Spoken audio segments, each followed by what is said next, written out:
Members, 8:15 having arrived, we will call the Education Finance meeting to order, and we already have a quorum. So I would entertain a motion to approve yesterday's minutes for January 15th, 2013. We have a Representative Erickson. Mr. Chair, I approve those minutes. Representative Erickson moves to approve the January 15th, 2013 minutes. Any discussion? Representative Hertaus. Excuse me, I was just going to second that motion. Very good. I don't think we actually have to second motions. I realize here, but that. do you have a city or county background? Mayor. Yes. Yes, I am. Yesterday I asked Shannon if we had the second motions as a former mayor. Yes, but we do not. So Yes. I'm with you on that. Thank you. Hearing no discussion, we'll call for the vote on the January 15th, 2013 minutes approval. All those in favor say aye. Aye. Those opposed say nay. The motion carries. The minutes are approved. At this time, I would ask members to start your laptops. And we will see how this works. If we start getting all sorts of interference, we'll play around with it and see what we have to do. But I think a number of you have the computers up, and so far, so good. One of the main focuses of this committee as we proceed is going to be to direct resources and focus on data-driven, track record-proven strategies and efforts that will provide results and increase value, not only to the taxpayers but to the education system, especially in regards to improving student performance and closing the achievement gap. And yesterday we talked quite a bit about that. And, we have a lot of data in education. And we have this data that we can use to see if, as students improve, we can see our strengths in our system, our weaknesses in our system. And what's really great about the Minnesota Department of Education website is that it is very transparent. And whether or not you're a parent, a teacher, administrator, citizen member, you have the data to look at and see what your district and your community is doing as far as achievement gap, graduation rates, MCA and grad test results, how you compare, and all of that. So today's meeting, what I'd like to do is have the department go over the website and all the data. I know there's going to be a number of questions. I want to make sure they get through everything. And so I'm going to ask, and I know this is going to be tough for members, including myself, to refrain from any questions unless it's just something that they just did that you don't understand. But I'd like to ask or have all the questions that deal with how do you get to this or what's included in that at the end. So, and I think we'll have for sure a good half hour. And if we have to go some more on another day, we will. But I'd like the department to go through the presentation. So right now we have Ms. Sheridan and Mr. McHenry. And I will have you guys introduce yourselves. But welcome for being here. And I'm looking forward to a very interesting day. So please proceed. Thank you, Mr. Chair. Members, Kevin McHenry, Department of Education.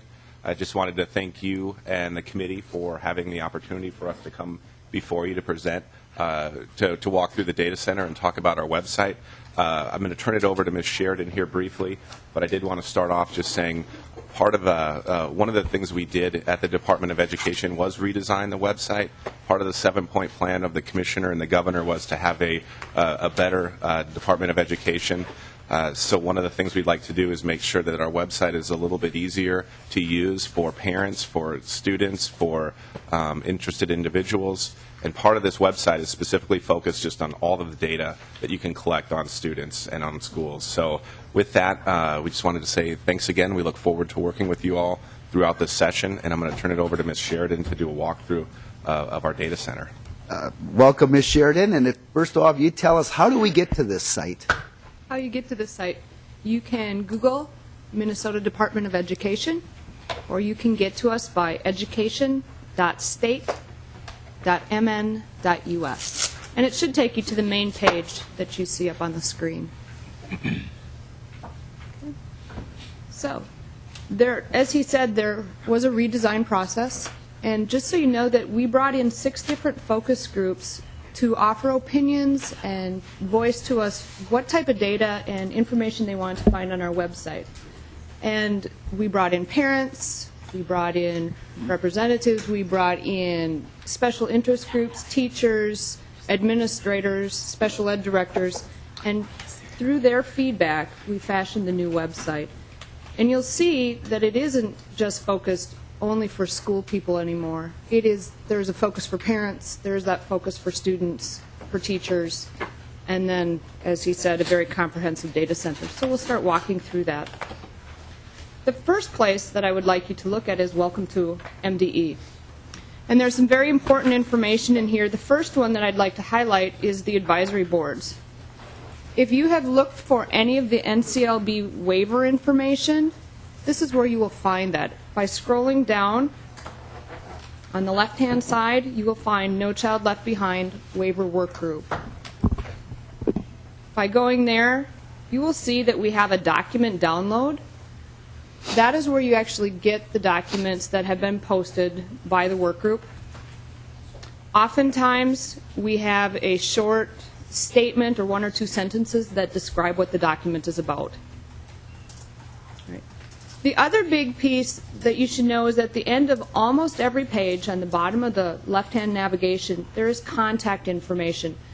And we're working very hard to make sure that that gets you to the correct person or the person who knows about this information and can help you access what you need very quickly. So you don't often find the general MDE contact us number. Here you would directly go up to NCLB and get the right person that can answer the questions about this page. So that is an important tool to use. Back under the MDE, Welcome to MDE heading, a new application that we have is called Schools and Organizations, and we refer to it as MDE.org. There is, if you ever have time or your spare time, a 51-minute video that talks about or behind MDE.org. But we're actually going to enter the MDE.org site. And what can you find here? You can find lists of schools and districts. So if I go into schools and districts, you'll see that I can get a comma-separated value file that lists all the schools and districts, addresses, phone numbers, emails. You can get education districts. You can get people who have flexible learning year contracts. So let's just go and look at what would happen if we download the CSV file.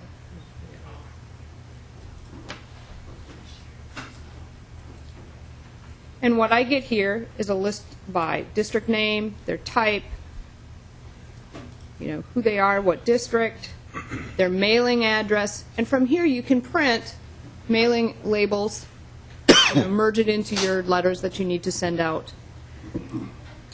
But what if I want to know about my legislative district? We have legislative and congressional district information here. So here are all the districts and schools that are in District 1A. So this is a new feature that we have added. And contact information, usually for the superintendent at that school, and a phone number as well. Now this one, you notice, looks a little different. So to get out of here, on the left-hand navigation, you would use Return to MDE Site. And that should take you back to the main website. right? The other piece that's important in here is the Office of the Commissioner. If you want to get to information from Commissioner Caselius, if you want to link to the 7-point plan. Just for Parents was a section that we added because we really did not do a good job of providing information for parents. And so we've really beefed this up. And one of the most important parts that we have is this find a school or public library.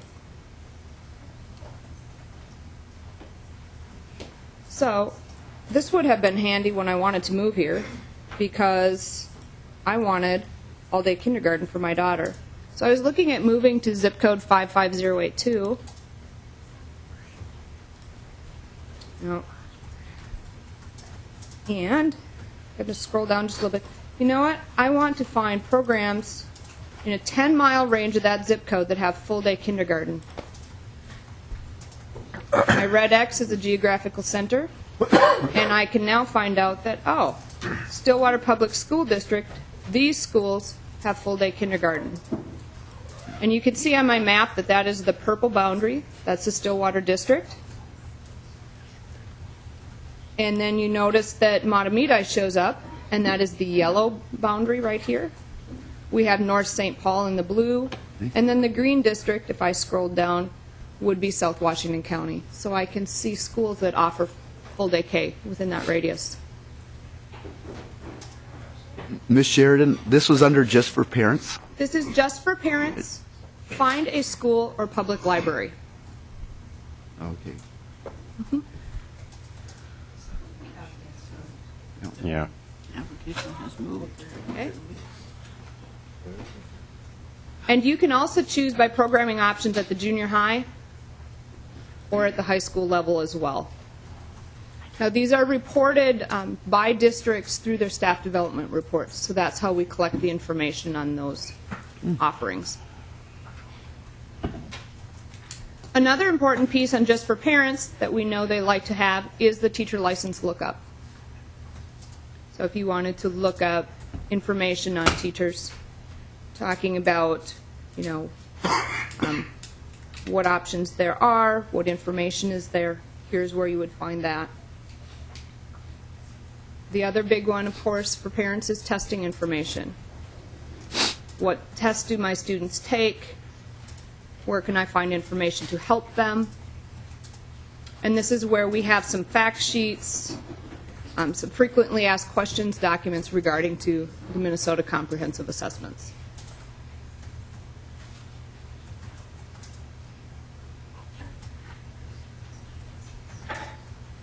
Student success, these are pieces of information that are geared towards students. Sometimes it's the same information under student success as it is under teachers or under parents. And these are options and things, places that they can find information. Now let's go to educator excellence. Probably one of the most important pieces here is professional development. And we are working to expand our professional development opportunities for teachers and making sure that we're posting information that has to do with best practices. So if I go to best practices, here you will find videos, presentations on job-embedded professional development, and on teacher induction and mentoring. And we continue to expand this library as we do presentations, find them to be of use and high quality, and also get them captioned.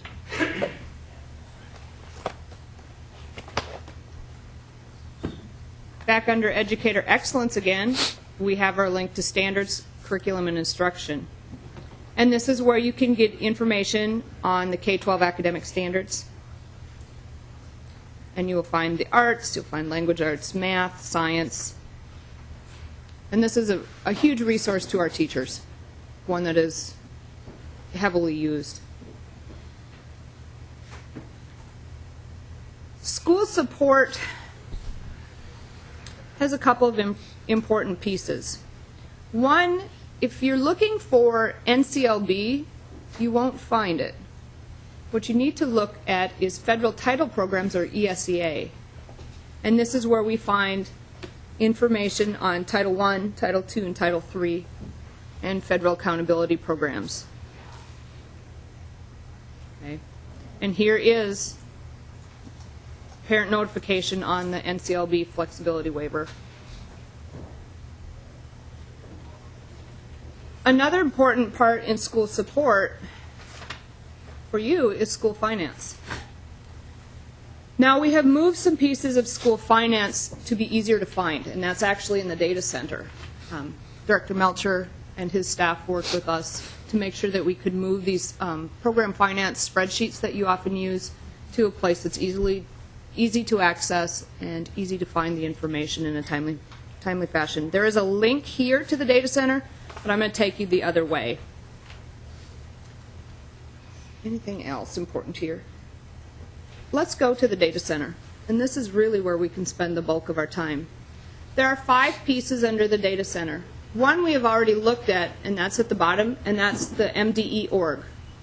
It's the same application that we saw under Welcome to MDE. Schools, districts, and teachers at a glance is just a quick statistical summary of education across the state of Minnesota. The biggest thing I would like to caution you on is that you need to read the subheadings, because sometimes it's 11-12 data, and then sometimes it might be a year behind. It just depends on when the data is collected and published. So our counts of public school districts and special school districts comes from the 11-12 school year. But if we go down, we note that the teacher data is from the 10-11 school year.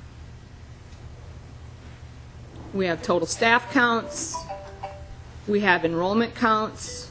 Again, this is a year behind because enrollment data is not published until the end of February.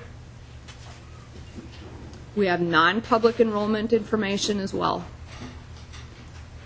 And then each year we take a snapshot of this and we file it in the data center. So you can go back and look at past years' statistical summaries.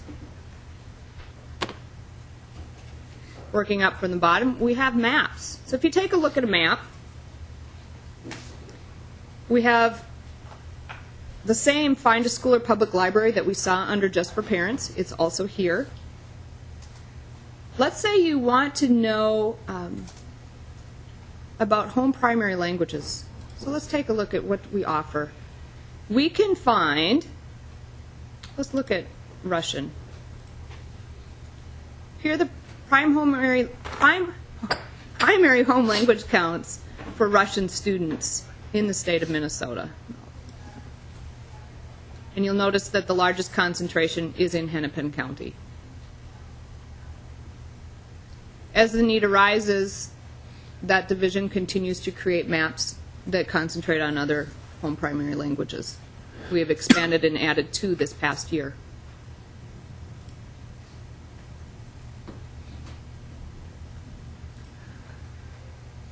We also have, if you need to know,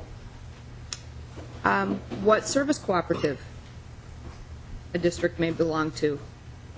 Ooh, that one didn't work. There we go. What do you want to write for service cooperative? And so I clicked. Oh, it just went haywire on me. I went to service cooperatives, the XSU map. It's starting, but doesn't want to come up. You're still in maps.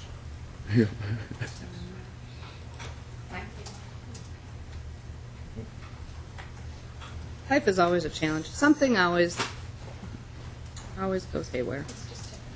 It is. So let's skip that one. Service cooperative. And now talk about the 2 most important parts. Data for Parents and Educators is an interactive application that allows you to compare and contrast schools and districts against each other. Not against each other, but to each other. Sorry. Data reports and analytics are files, Excel files, and reports that you can generate. So let's start with Data for Parents and Educators. And this is where I would like you to do some hands-on. If you ever have searched for the school report card, you will notice that that term is no longer on our website. The school report card has been replaced by Data for Parents and Educators. So we have this entry page. What type of data do you want to look at? You want to know how students are performing academically on the Minnesota Comprehensive Assessments. Maybe you want to know about growth or about their graduation rate. Let's choose for today what type of student is enrolled. And you notice that our green buttons, we only have a for parents option on this page. There's nothing that prohibits a parent from looking at an educator page and nothing that prohibits an educator from looking at a parent page. It's just in the amount of data that you want to display and the comparison options you want. I think of the parent page as high-level splash page information with little or no comparison options. And when I want to start comparing and digging deeper, then I go into the educator page. Okay, so that's the way that we look at this. So would you just please select for parents?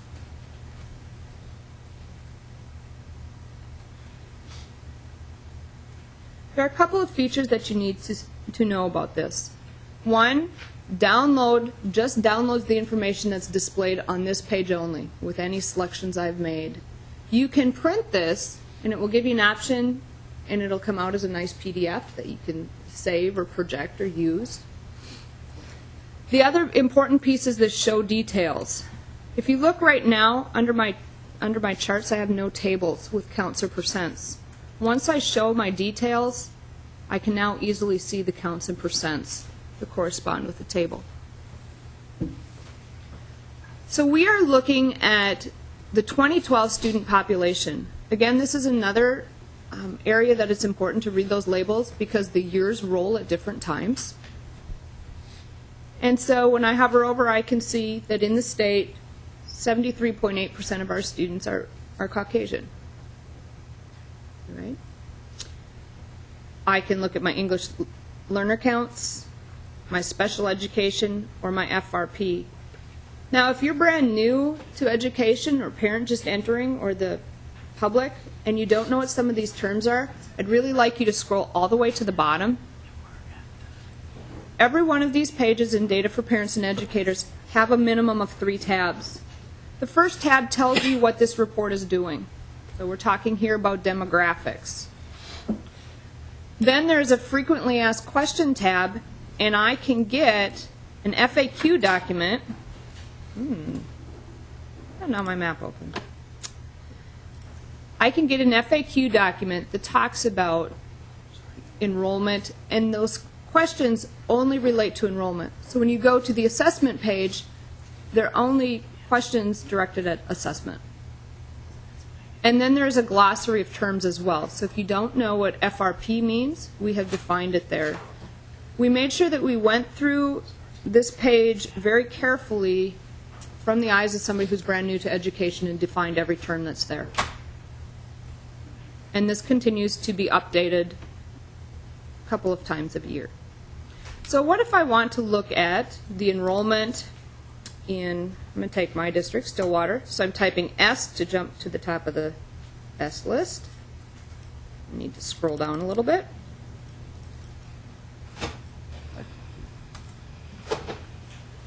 So I can look at the Stillwater School District, and I'm looking at all schools. Okay, so we have a total of 8,298 students. If I wanted to look at my daughter's school, that's Oak Park Elementary. I can do that. Now, what if I wanted to compare it to a neighboring district? And let's look at Matamidi. I can choose Matamidi on the right-hand side. And I could choose an elementary school. I'll choose Wildwood. And so now I can look at the enrollment between the two schools within these two different districts. I can also choose Stillwater on both the left-hand and the right-hand side, and I could look at 2 schools within the Stillwater district as well. And that's a very powerful tool when we are looking at assessment results. Before I let you try this, you do not need to go back to that main menu page. On the left-hand side, you notice our question, what type of student is enrolled? by choosing the arrow, you can toggle between all of those questions. So maybe you want to look at how they're performing academically. The nice part is it's going to remember what I've chosen. It'll remember that I have Stillwater Oak Park on the left-hand side and Matamidi Wildwood on the right-hand side.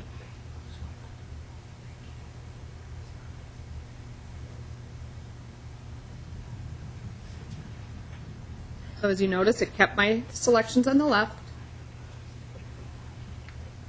And we have Matamidi on the right. It dropped Wildwood for some reason. So why don't you try? I know that the chair wanted you to try this, so I'll give you a little bit of time. Would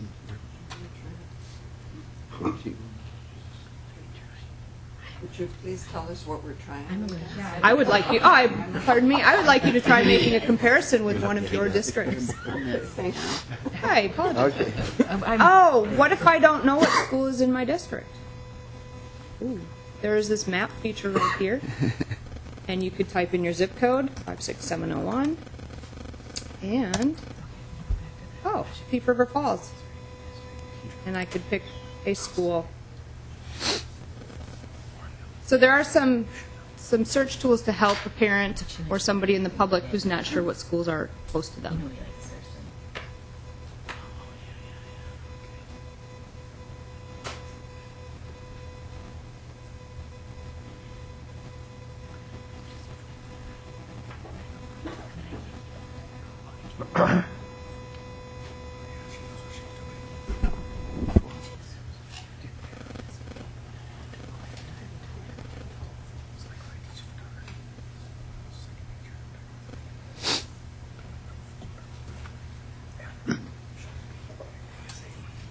Ms. Sheridan, I notice as we're looking at this towards the bottom of the page, I see non-residents attending in this district, residents attending another district. I presume a person could look at the impact of open enrollment with those numbers? Yes. Where is he seeing that?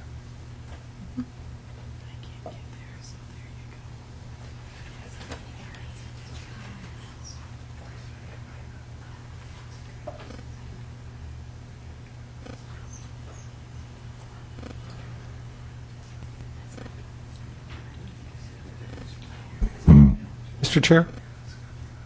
Representative Daphne. I think I need a tutor. Yeah, I know. I do too. Yes. Representative Bernardi has been left behind. I'm the kid who didn't get good preschool education and arrived here today behind already. But I do know my colors. Green is statewide. Red is my school district. Ms. Sheridan, are you trying to get us to be able to compare two different schools? What I've succeeded in doing is coming up with a line graph of my school district on the left-hand page, and a bar graph, left-hand side of the page, and on the right-hand side, a bar graph that compares my school district overall, not individual schools, but overall, to the statewide averages. How am I doing? You are doing very well.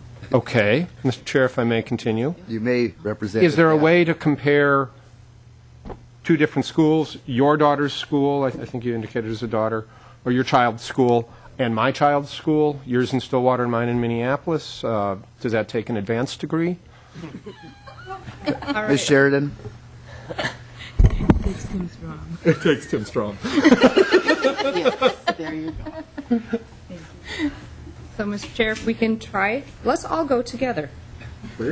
On the left-hand side, let's clean everything out Yes, and thank select data for parents and educators on the left-hand navigation. And you'll come back to our question page. We want to select the first question, which is how are students performing academically? It's still loading. Sorry. Oh, Yeah. thank you. That's why we get left behind. Well, I'm sorry. Members, there will be no members left behind in this committee. Okay, so You want to bet? it's a minus. Mr. Chair. Mr. Chair, Chairman. Yes, I have Representative McDonald. Thank you. I have a question for the testifier. If you have an iPad, this particular page needs flash. Is that correct? Yep. That's what you're telling me. And the answer is So yes. I'm left behind. Some new technology with this new iPad. That's very good to know, Representative McDonald. Feel free to share with somebody else. Your technology is not working this morning. There's no. And Mr. Chair, Mr. Chair, Representative Woodard.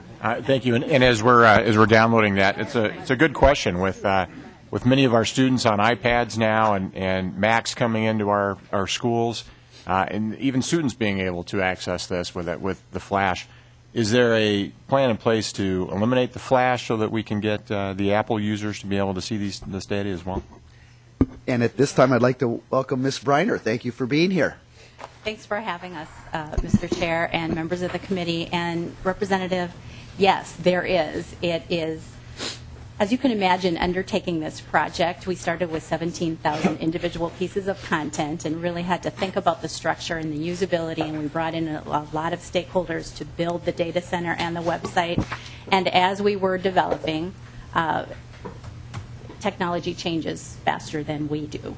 And so we are now in the second phase, which is to look at the platforms and to make sure that tablet users, iPad users, all of the tools and technology out there will be able to access the information in a data center. It's not an easy project. As you can imagine, it's quite intensive, but that is ongoing as we speak. Our Director of Minute Services, Matthew Perret, is here too if you had any specific questions about where we're at in that process. Thank you. Hey, Ms. Sheridan. Did it load for everyone? Yep. All right. Please select the For Parents button. Okay. Four parents or just four parents? Ms. Sheridan, where are we going again? Go back. Back on task. So we have the first question, how are students performing academically, selected. Okay, so everyone select how are students performing academically, and then down below, pick For Parents. For Parents. All right. And Thank please you. let me know when the page loads. Oh my God. Just a minute, I accidentally hovered over something. Mr. Chair, could you hold up for me? I accidentally hovered over something. One in every classroom. And I know someone's going to raise their hand and say they have to go to the bathroom in just a second. Okay, nurse. How Can I get a hall pass? are students performing academically? How are Yes, that's correct. And then scroll down and hit the For Parents. All right, we are looking at the statewide trends on the graph on the left, and on the right-hand side, we are looking statewide at the percent proficient. You notice the graphs below are exactly the same on the left and the right for right now, and we see the ethnicity of tested students. So this is not your K-12 ethnicity counts. These are only the students who have taken the MCA test. And we notice math trends, science trends, and reading trends. One thing that causes concern is people say, oh, there's a sharp drop from 2010 to 11. There is a reason why, and if we scroll to the bottom, our tab information says new, more rigorous achievement standards in mathematics were implemented in 2011. For this reason, comparisons between the percentage of students who scored proficient in mathematics from 2010 to 2011 should be done only when keeping in mind the standards changed from one year to the next. So as important information like that impacts what we're showing, this is where we will put that information. So, Okay, excuse me, Representative Briner. Thank you, Mr. Chair. So when we open up the site, we see only the proficiency information. What about the growth data? And why doesn't that come up Sheridan. simultaneously? growth is displayed on another page. It's hard to put the two together. Well, Mr. Chair, so how do you Representative access the growth data? I mean, the assumption, the default here is the proficiency data, and that's what I'm asking about, is why is that the default? Ms. Sheridan? After I show you how to compare two different school districts, I will take you directly to the growth question. Very good, thank you. So, on the left-hand side, where it says statewide, choose whatever district you would like to look at. For the purpose of this demonstration, I'll choose Alexandria. And I know, members, all of your districts are above average, but take a look at the data here as it comes forward. Yes, on the left-hand side. My chart has now changed to show me trends for Alexandria.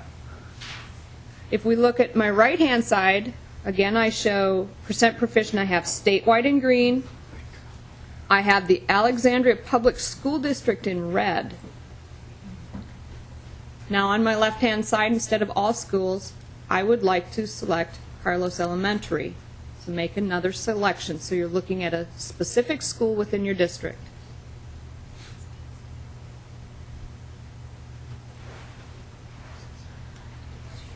Now my trends are for Carlos Elementary, and Carlos Elementary has now been added to my bar graph on the right-hand side. This continues to expand.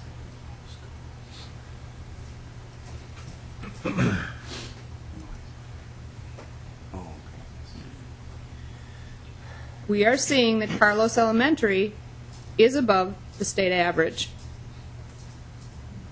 And we're also seeing that Carlos Elementary is performing better than the district.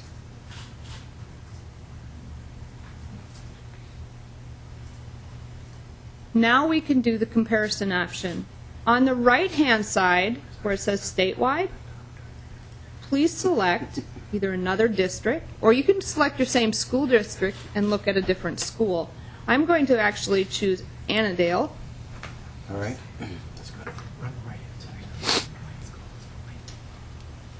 And now you notice that just my right-hand side has changed. But Annandale Public School District information has been added to my percent proficient table.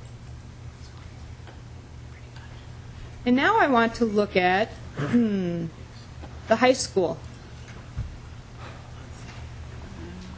Comparisons between unlike entities are not allowed. One of the decisions that was made was that we want to be comparing like groups of students. So it will not allow me to compare a K-6 school to a 9-12 high school because the standards are not the same. So I need to select something different. So I will select the elementary school. Now you notice I get a warning that Carlos Elementary has K-6 students and Bendix Elementary has PK4. It will allow me to do the comparison because there are overlapping grades. But this warning message stays here. So now I see that Bendix Elementary is performing better than Carlos Elementary and the statewide average.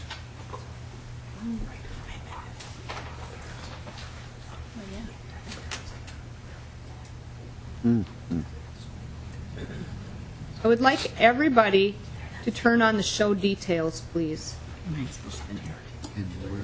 Where's that? Up here on the gold bar is show details. Under the download. Oh, there it is. As you look at the graph on the right-hand side, you'll notice that there is a green line, and that's showing us where all students are. What we want to do now is compare some groups. So on the right-hand side, you'll see where it says compare up to 2 groups. If you select that, I can say, show me the 3rd graders. Now here's the trick. You have to unselect all students and show me the 4th graders. And then you need to click off the box, so click right in the white space to the left of the box. I get my warning message again. And now if you take a look statewide, 3rd grade, which is the gold bar, and 4th grade, which is the black bar, are outperforming the statewide average.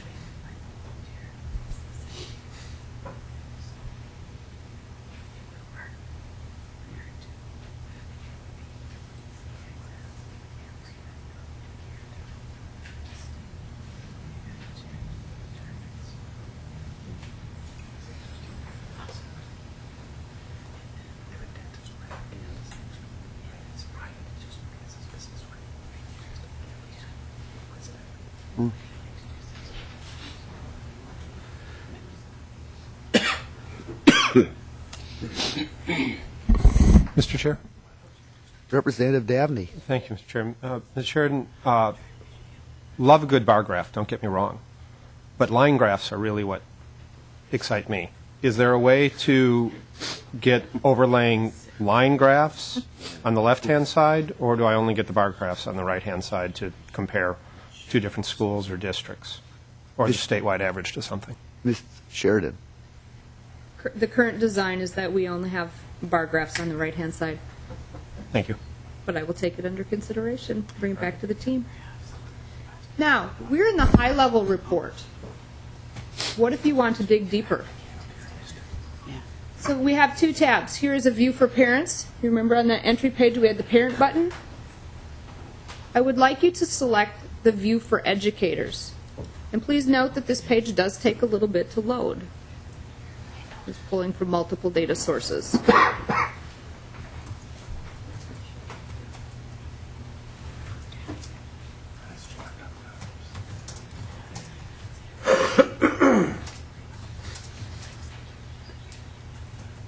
I was cheating.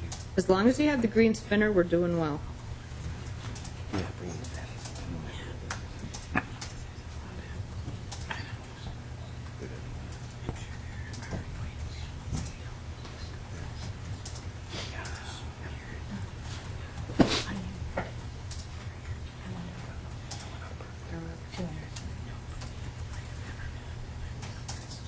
Yeah, it was a little late. There we go. If you notice now, my view has changed, and now here, we do have line graphs on both sides. It has remembered that I chose Alexandria Public School District on the left and Carlos Elementary, and Annandale and Bendix Elementary on the right. And I am looking at trends, 5-year trends, and I am looking at math, and it defaults to all accountability tests. So what if I want to just look at the MCA2? I could choose that test. What if I wanted to look at reading? You can choose 2 different subjects. An example of the power of this one is when schools set goals.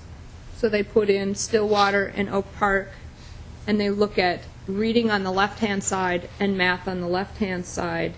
You know, where do we need to make gains? Should we be setting reading goals when our reading scores are real high, or should we be looking at math? And so we can look at the same entity with 2 different subject areas on the same page.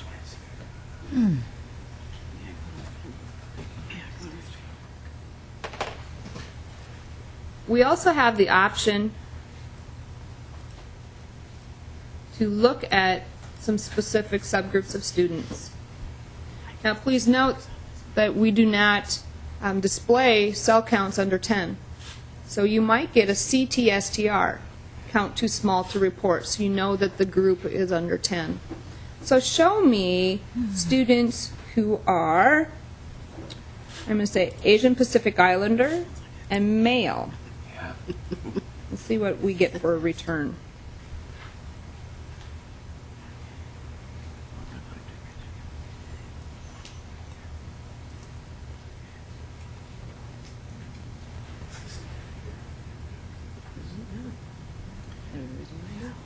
The other thing is if there are no students, of course, you would see NA. So right here, Alexandria does have students who are Asian males, but the count is too small to report, so I know there's less than 10 students. Carlos Elementary in 2008, 9, 10, and 11 did not have any Asian male students, but they did have some in 2012. And again, you could find the definition of CTSTR in the glossary.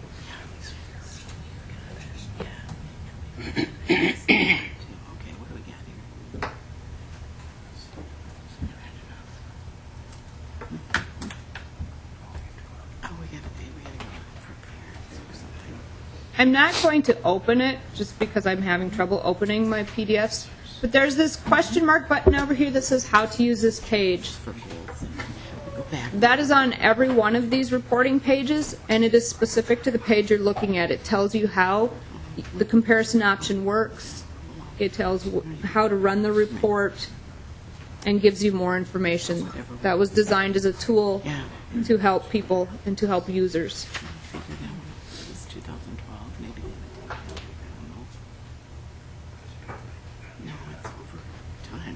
Every one of these report pages has a corresponding data file that can be found in the Reports and Analytics section. So if you go to the Data Center on the far right and hover over that, and I would like you to select Data Reports and Analytics. This will bring you to a long topic ID page. We were looking at the assessment reports. So to find the corresponding files, we would look under Accountability and Assessment, and we want the fourth option, which is Assessment and Growth Files. If you select that, you will get a page with some drop-down options. So I can choose by test name. Maybe I want to look at the grad. And let's look at 2011.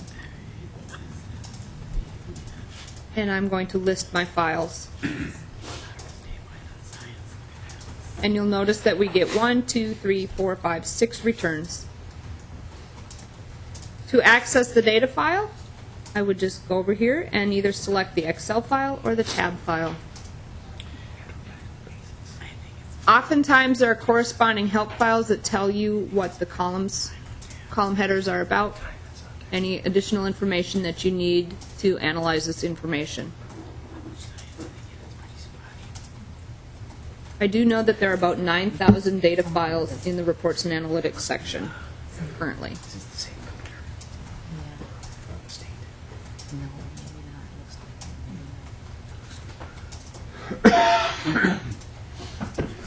Best way to maneuver this is not to use your back button at this time, is to go back under the Data Center to Data Reports and Analytics. And I'd like to highlight a couple of pieces.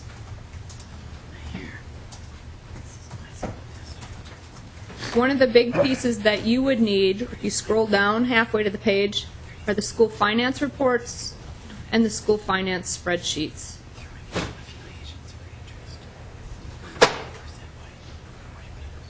Minnesota funding reports right now is where you can get P1 and P2, the financial and the expenditure and revenue report.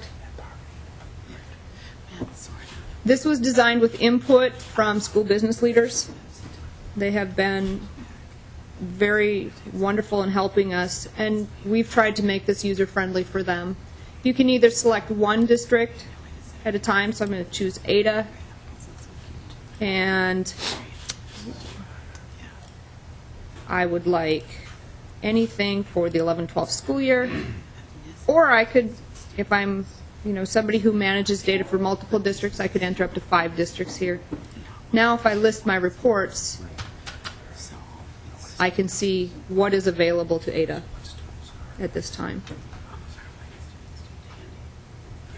There really is an overabundance of data, and it just takes time to go through and find everything.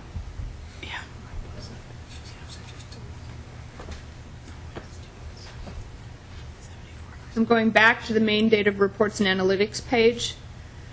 The school finance spreadsheets used to be on the school finance web page, and we transitioned them all here.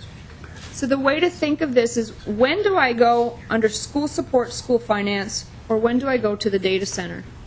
If it is a file that is run year after year after year, then you will find it in the data center.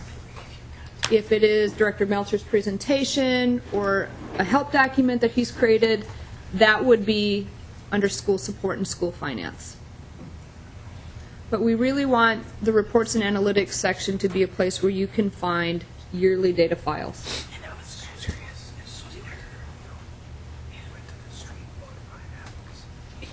We were looking at enrollment, and we know that enrollment's very important. And the place, this is probably the most sought after file, so just so you know, if you scroll to the bottom of the Reports and Analytics page, you find the enrollment file under the topic Student. And if I select my category as enrollment, and I list my files, here are all my enrollment files. There are 2 that we specifically get requests for, the ethnicity gender file and special populations file. Special populations file has English learner, special education, and free and reduced price lunch counts.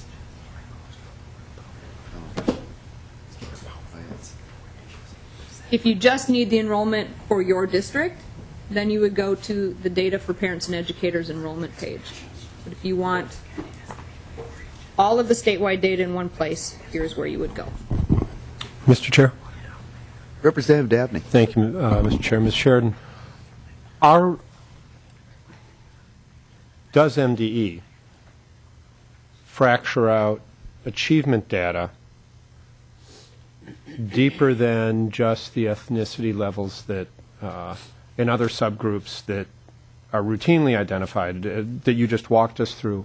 But can we separate out those who are considered African American, black or African American, I think is the terminology, and fracture out those who are English language learners, say the Somali population that may be English language learners, from those who are not English language learners, so that we can compare from school to school and district to district performance with those subcategories, or similarly with Asian students or other ethnic groups, gender, divide up those different groups by gender so we can see who's doing the best job with African American boys or with Latino girls, things like that.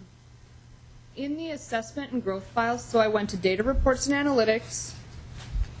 I chose the assessment and growth files.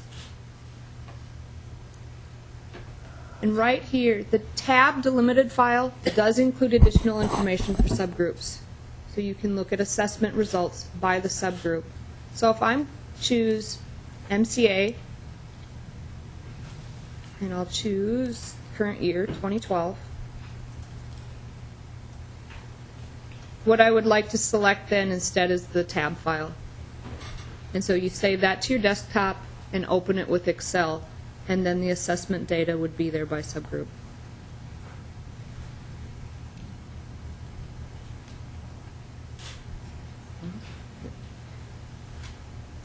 We are also able, in Parents and Educators, to do comparisons by subgroup once you're on that View for Educator page. So I'll walk you through where that is. So if I, under the Data Center, choose Data for Parents and Educators,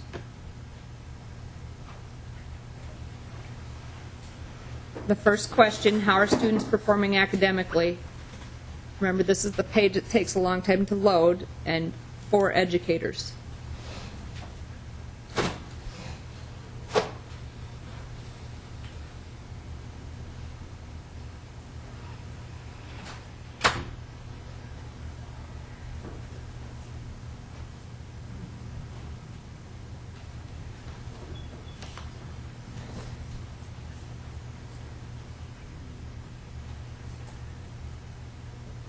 So now when I say show students who are, I can choose my 5 ethnic groups and start to look at math trends by ethnicity or reading or by grade level.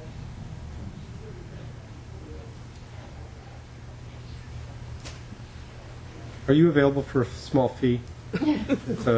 No.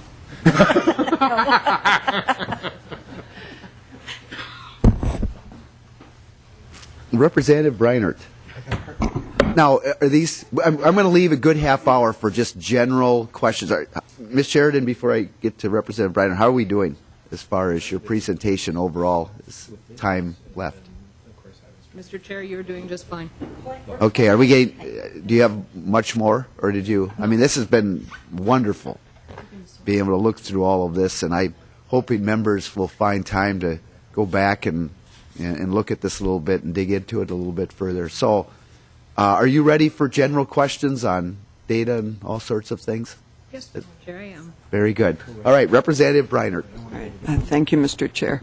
So, Ms. Sheridan, I'm wondering, you showed me where you can get to growth data, but I still have a concern that in the parent data, the default is proficiency alone, and I don't see the option for looking at proficiency and growth data simultaneously. So I'm wondering if that option exists on the site. Ms. Sheridan. Our growth data is a separate question. So if I look at how are students performing academically and I choose are students making expected growth, I now change the report page. So,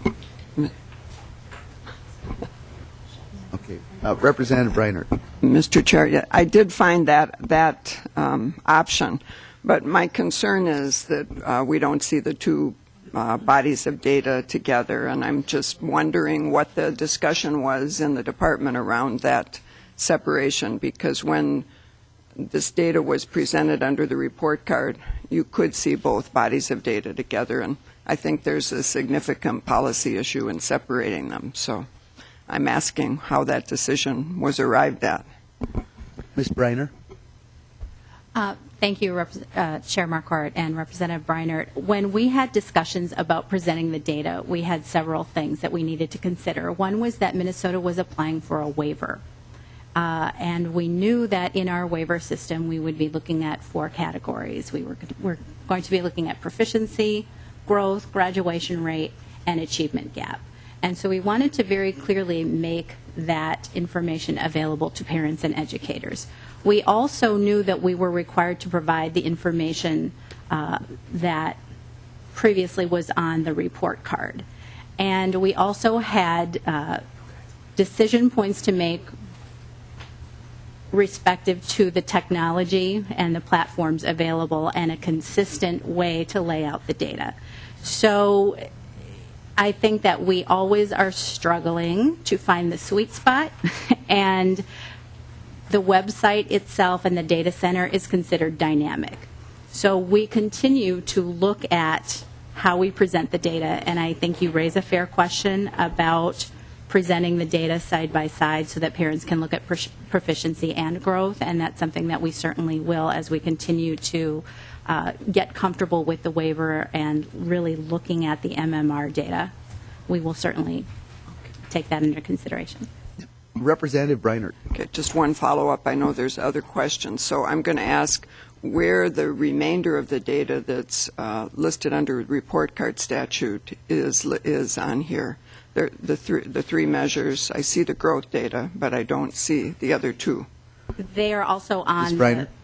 Mr. Chair, Representative Breinert, they are also on the data center. So each category that was previously on the report card.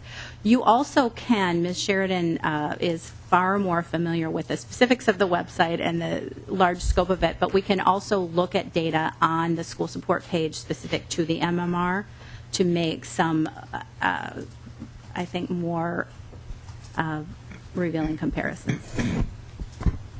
Representative Quam. Thank you, Mr. Chair. I was wondering, do you have any access to a fuller list of attributes for when you're doing these sort of a mini query here, or do you have to do that from the secured reports? And if not, is there a accessibility to generate your own queries to extract combinations for analysis? Ms. Sheridan. You can do that, those types of queries, using Excel, and the files that we find in reports and analytics. It's just knowing where to find the different files. So assessment and growth results are here. Multiple measurement results would be here in the multiple measurement files. And then you would also need to have the student information, such as student enrollment files here. Representative Quam. Thank you, Mr. Chair.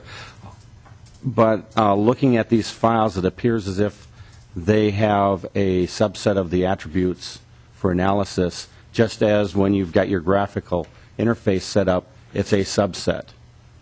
There are other details given in reports that boil down, for a larger base of your attributes and a larger list, so that I know that there are several representatives that brought up queries about different combinations to better understand why districts on a higher level appear to be a similar makeup, but the results are different with, graduation rates, achievement gap, and we think that maybe it might be some combination of a couple different attributes. In order to do that, we'd need to have the global, a more global set of attributes. And when I've gone through these reports, they've already been trimmed down, so to speak. And so, again, it'd be nice to understand the full list of attributes you've got in your database, so we at least know what capability we have for analyzing and trying to get a better picture of what we can do to assist the students, and then be able to either request reports or generate them ourselves. Ms. Briner? Thank you, Mr. Chair. And Representative, as I think I'm hearing your question, you're wondering if, for example, you could look at performance of Hispanic females with learning disabilities and how they compare to state averages. Is that correct? Representative Quam. Thank you, Mr. Chair. That and districts, because we have some very successful districts with, on the face, identical population makeup, students of districts that have challenges.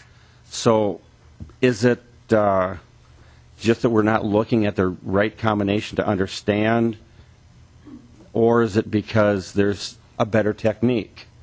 Data is great, and you've got a huge amount of data.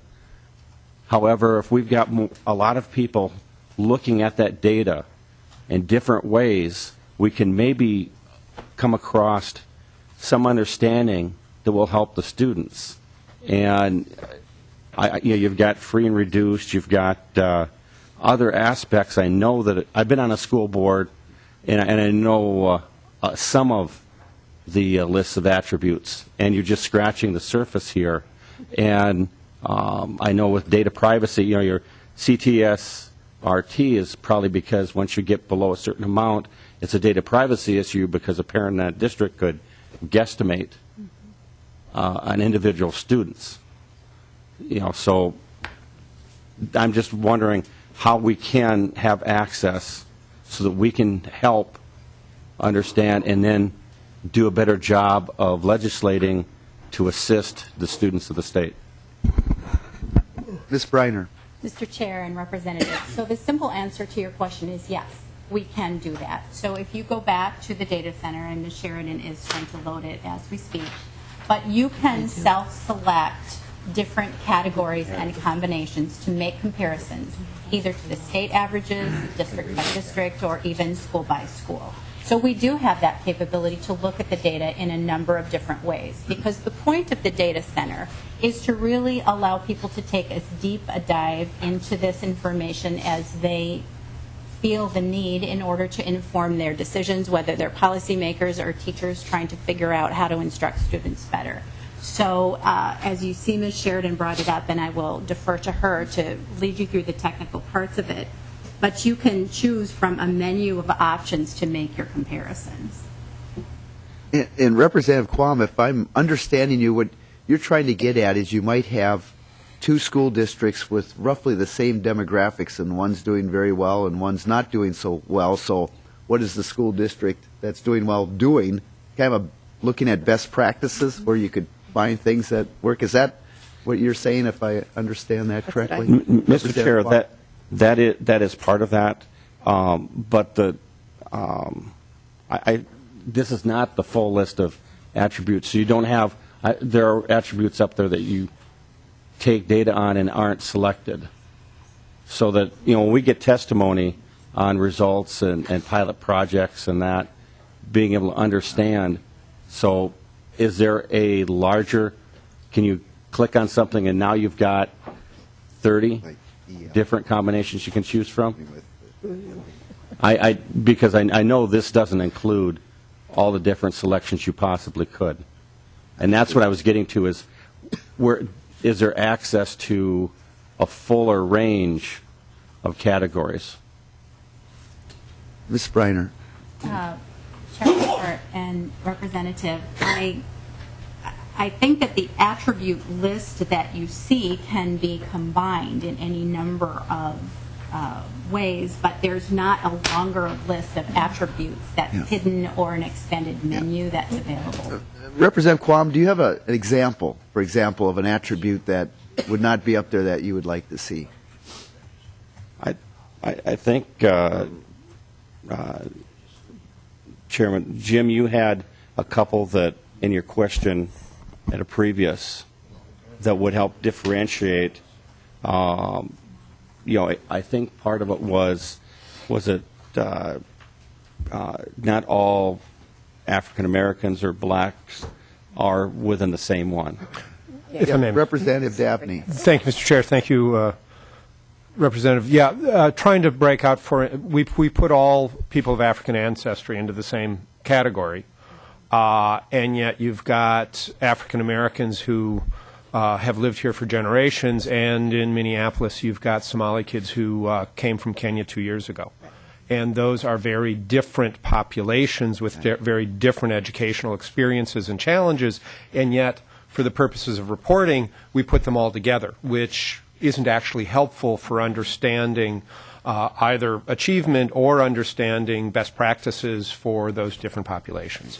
So there's, I think, an example. And then, layering in special education students within those populations and the like would make it even more complex. Thank you. Yes, okay, thank you. Ms. Briner? And thank you, Mr. Chair, and Representative Dabney and Representative Plum. That's very helpful. And the answer to that question is that data is reported to us by the 5 ethnicities that you see. So it is not reported broken out by special populations. It is broken out, for instance, with English language learners. You can see the maps that give you a little bit of information about home language. But as far as ethnicity, the data is reported to us in that way, and that's what we have available. Okay, I think we'll take one more question here on this point. If I may, Representative Quam, Mr. Chair, thank you. So does that mean that at this point the department does not have the ability to identify that Muhammad is both black or African American and an English language learner? Ms. Briner, Ms. Sheridan? By the student level.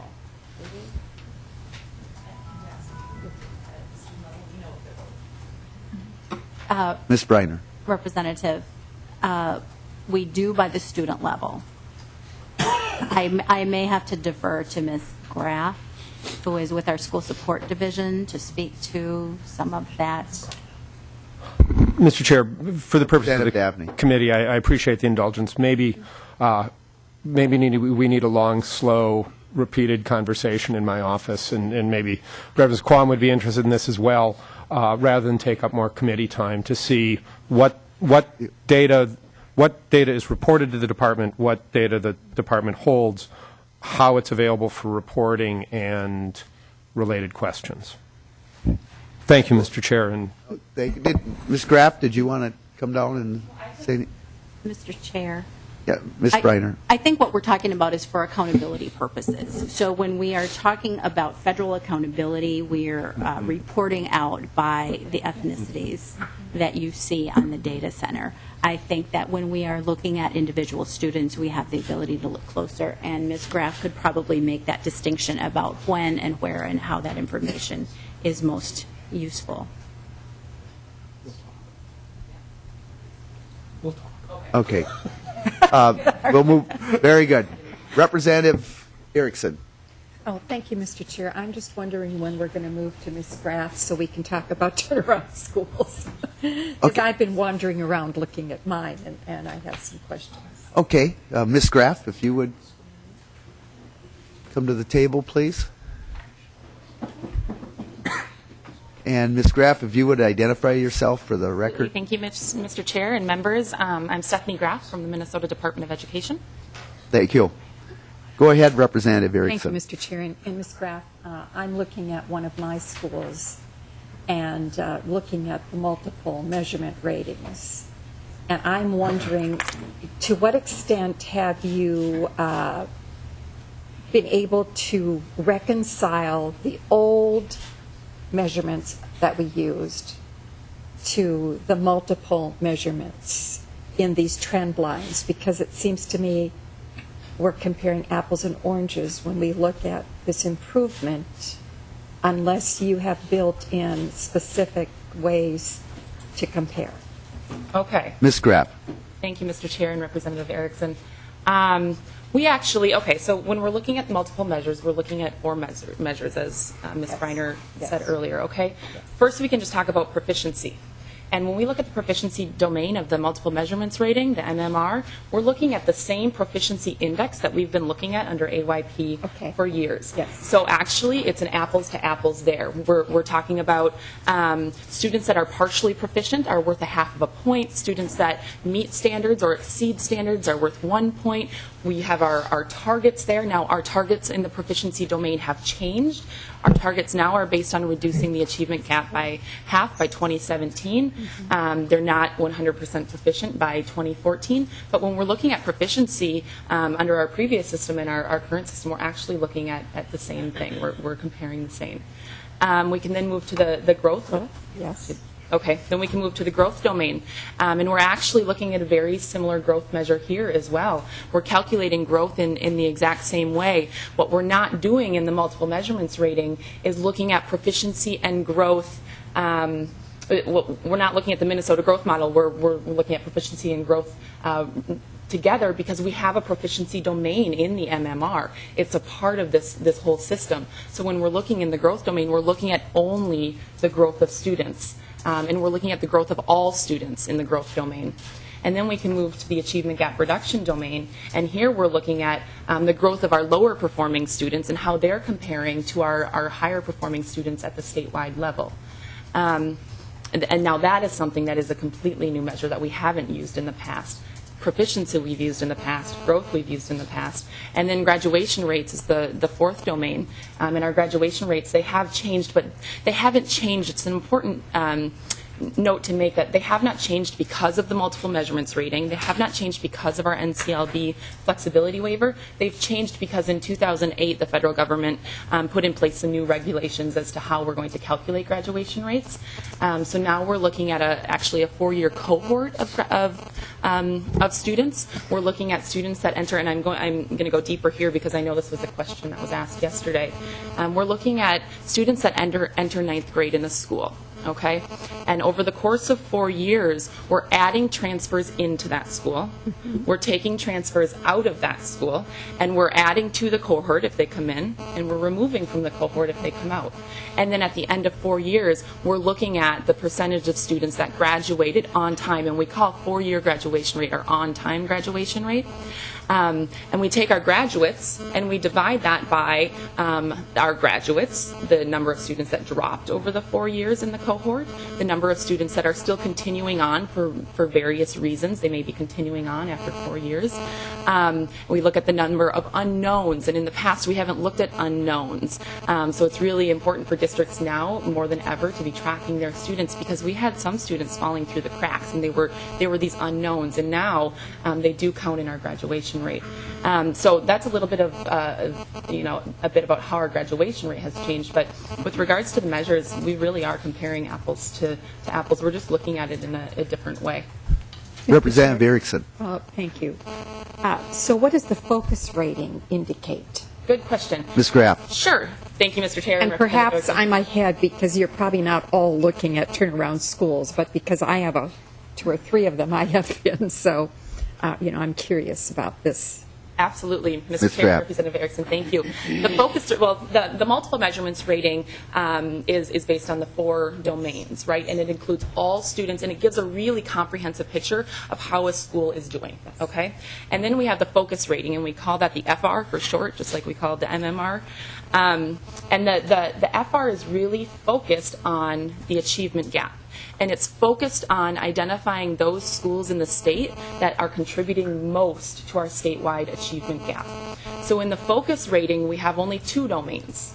okay? And each school in the state gets a focus rating as well, as long as they have adequate student numbers. The first domain in the focus rating is called focus proficiency. And when we're looking at focus proficiency, we're looking at only proficiency of our lower performing subgroups, okay? So we're not looking at a school's proficiency of white students, and we're not looking at the school's proficiency of all students, okay? Because those are 2 of the 9 AYP groups. We're only looking at the proficiency of the 7 lower performing subgroups. I can list them. There are 4 minority subgroups. We have Hispanic, African American, Asian Pacific Islander, and American Indian. And American Indian.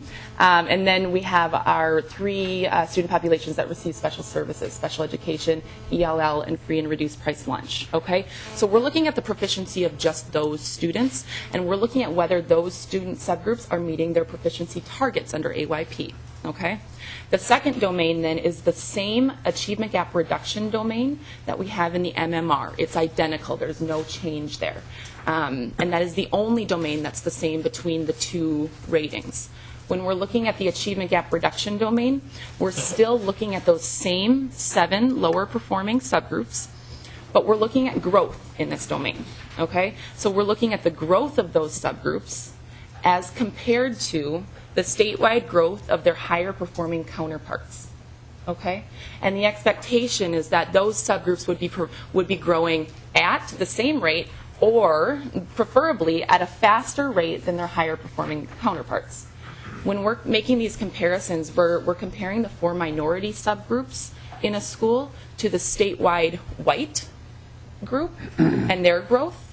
And again, we want to see faster rates of growth from our 4 minority subgroups as compared to the statewide white growth.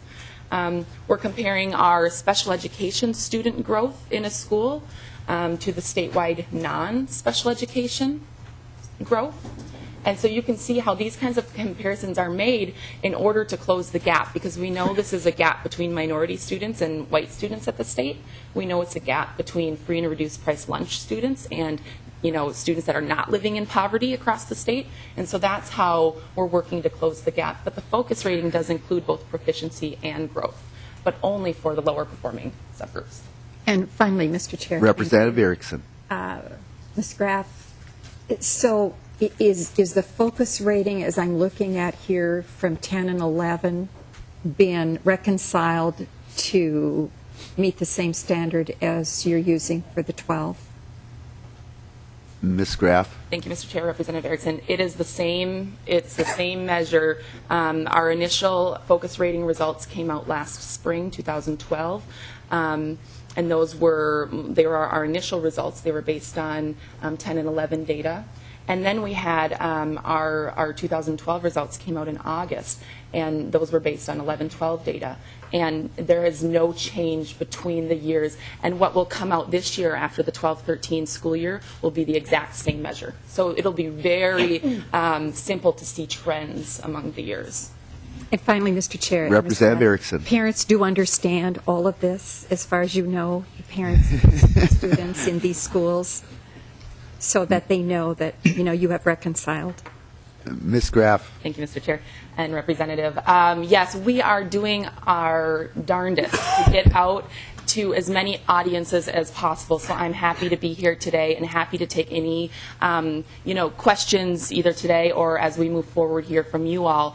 I do speak to parents on a daily basis. I speak to teachers very often. I speak to school administrators, district level administrators, various community members. And so the goal here as we move forward is to continue to educate our public and be as transparent as possible. And modify our message for our various audiences as well to make sure that everybody understands and it's useful for whatever they need to know it for. Thank you very much. Thank you. Representative Hertas. Thank you, Chair Marquardt. While we've been having this in-depth discussion about some of these issues, I've been exploring the site, and I've discovered that we have some password-protected web pages.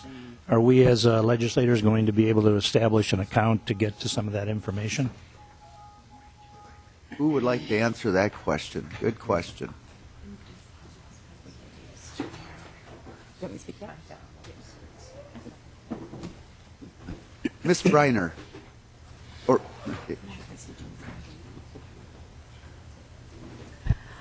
Chair Marquardt and Representative, the password-protected sites that you see are for MDE staff for secured reports. So there may be reasons, and I think Ms. Sheridan could probably speak to some of them, but there are secured reports that are not necessarily useful for the public or have data privacy attached to them. Ms. Sheridan. Thank you, Mr. Chair. These reports are designed for internal MDE use and for school and district administrative use as well.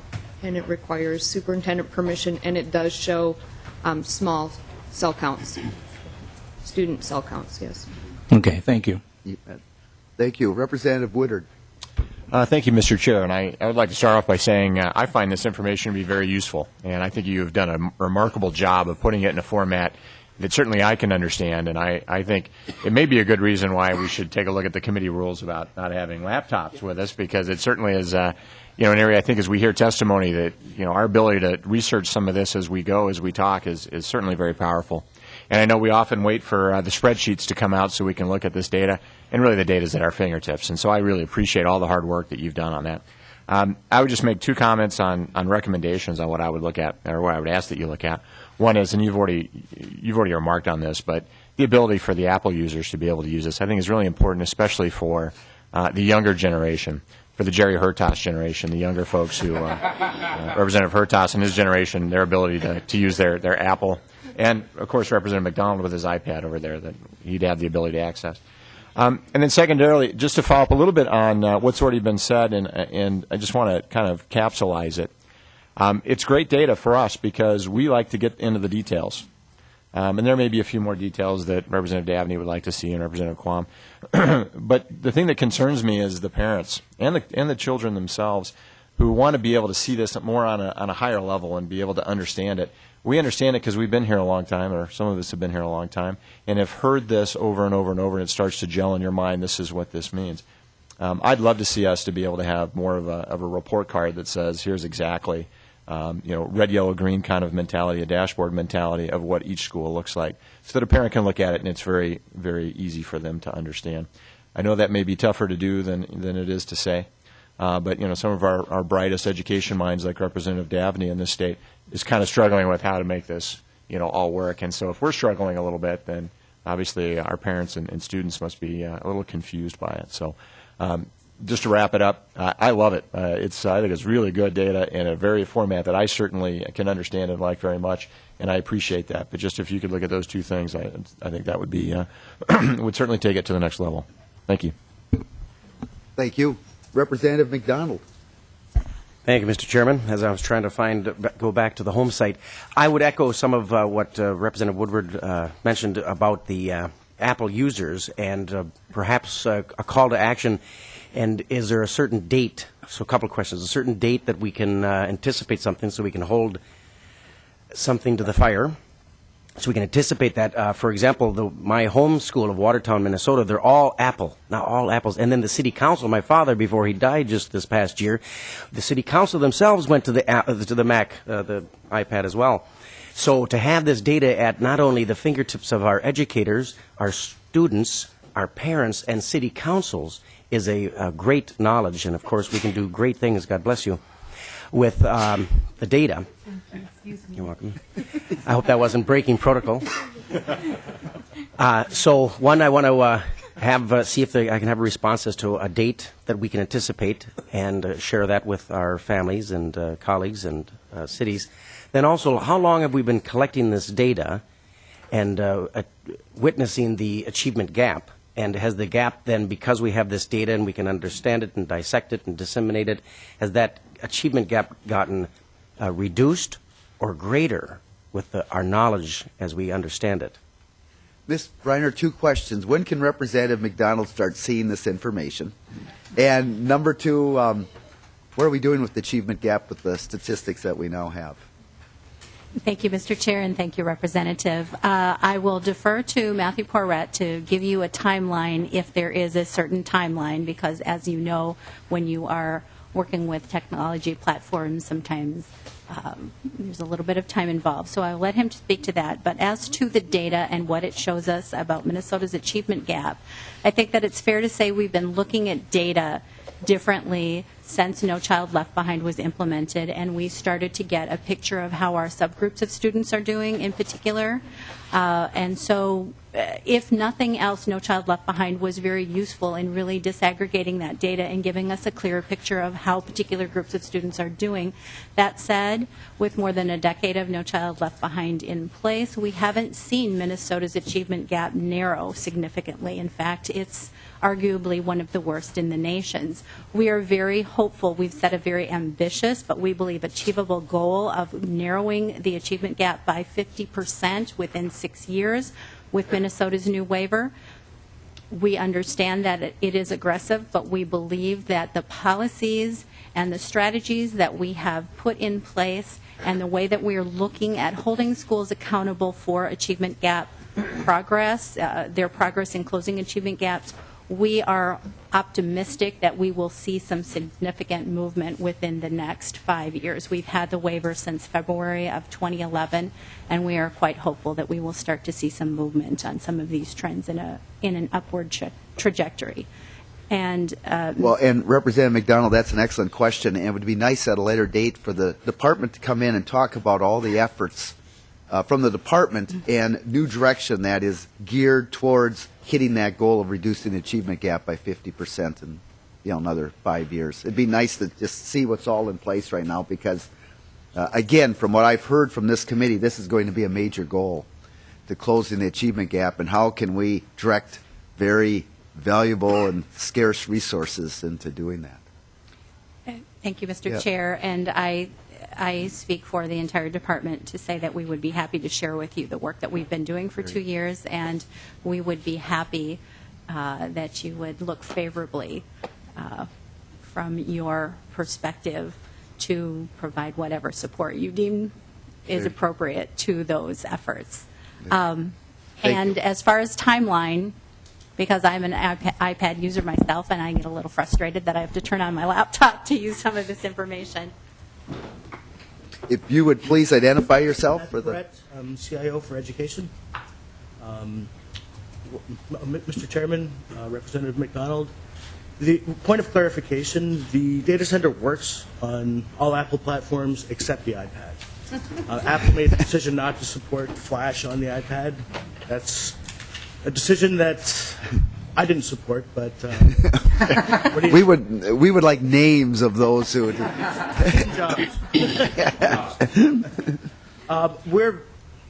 I came to education about a year ago, and this was launched just after I got there, and we've kind of been refining it and looking at different ways to bring the data. I don't have a date certain for you as to when it will be available on the iPad, but we are converting to HTML5, which will enable that. I hope to have that done by calendar year end. Representative McDonald. Mr. Chairman, thank you. Thank you for that. So, just for fun, our achievement gap is grand, and we identified we have a huge problem. And by 6 years, we're going to shorten that. So, with that in mind, we have a timeline on that. We just hope that the conversion to the iPad HTML won't be that long as well, because it's a smaller problem than the achievement gap, of course. But thank you for your response. We have time for one more question. Representative Gruenhagen. Oh, thank you, Mr. Chair. Charlene Briner. When No Child Left Behind, they had a report card that I found easily understandable, both for parents and for the public in general. And they had a grading system as far as the different school district or different school buildings and districts. And they also had discipline problems, I think, was a part of that No Child Left Behind report card. That is no longer available, though. I know you touched on it lightly. Is that correct? Ms. Briner? Mr. Chair, there is information that is reported to the department about discipline, particularly about suspensions and expulsions, and you can find those reports on the data center as well. And if I may, I understand that data is a complex thing to look at. Our goal really is to make it accessible to as many audiences as possible.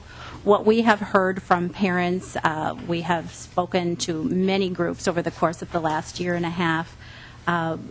Parents can find comparisons that allow them to make good decisions for their children. And that is our goal, to really provide information about their schools. If a parent is moving from Robbinsdale to Roseville, how are the schools doing? What would be a good area? We've gotten information from realtors that they are using a data center in their work. And so we have multiple audiences, and we definitely will take your comments into consideration as we continue to work to make this information even more accessible. Mr. Chair, just a quick follow-up. Representative Gruenhagen. I didn't mean so much to zero in on the discipline as a fact. It was just a matter of comment of having looked at those report cards. Is that report card available anymore? That No Child Left Behind report card that used to be available on the Minnesota Department of Education website? Ms. Briner. I think that the school report card that you are referring to does not exist in that format, but all of the information formally available on the school report card is in the data center. Well, and Mr. Chair, Representative Gruenhagen, I think we're right. I want to finish here on time. If we Okay. could take this offline, I'll would ask that her. be okay, Representative Gruenhagen? That's fine. Very good. Just a couple things. First of all, members, thank you so much for bringing the laptops. And Representative Woodard brought up an excellent point. The reason why it's in the rules not to bring the laptops would be just if you were using it for other things, and it would be distraction, and if you've got testifiers and you're doing something else, the public perception. So, members, if you're going to be using or need something for the data that may be coming up, feel free to bring, by all means, your laptops. That's certainly, it's mainly, they used to bring newspapers years back. People used to read newspapers at meetings, and you've got the public here and so forth. And so bring your laptops if you need data during the course of the meeting. And also, just to focus your attention on the next meetings down below on the agenda here, if you can look at kind of a roadmap of where we're going. And Department, thank you. Just a fantastic work that you've done here with this data center, and it's going to provide us with a lot of the tools to move forward for our students. So, thank you. Representative Woodard. Just a quick note of clarification. On the joint hearing, do you know where that will be yet? Mr. Yes, Chair? Representative Woodard, that will be here. Okay, thank you. Yes. Members, thank you. We are adjourned.